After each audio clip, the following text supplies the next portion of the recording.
Hello everybody, welcome back. Today as well we have got you another video. In this video I'll show you how you can use RBC Avion rewards points to travel. But before that, please do make sure to like our video, subscribe our channel, and yes, without any further delay, let's get into it.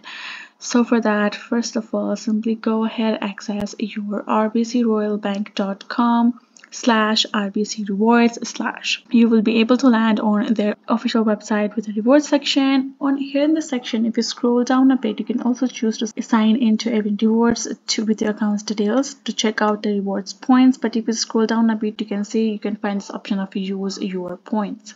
Go ahead, tap on it. Now you can see the first option we have is travel. If you tap on this drop down icon, we will be able to see where we can redeem this points to. So if you would like to do it for flight, all you have to do is tap on this learn more about travel. Right now you can see this kind of interface, right? So if you scroll down a bit, you can see you can choose to do it round trip or one way. So for one way, 7,500 points are needed for your quick getaway. According to your destination, your rewards points will vary. So you can simply come over here and check out them and check out the details. It has also shown 100 points equals to $1 Canadian.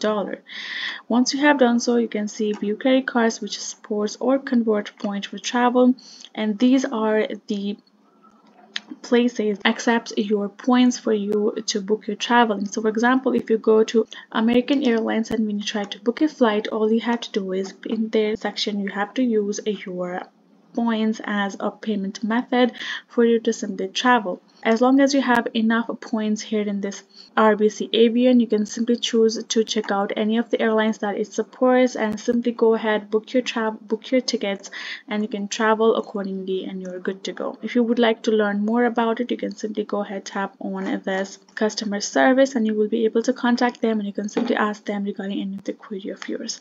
So that is the way you can do it. Hope this video was helpful to you all. Thank you so much for watching, and yes, I'll see you guys in our next video.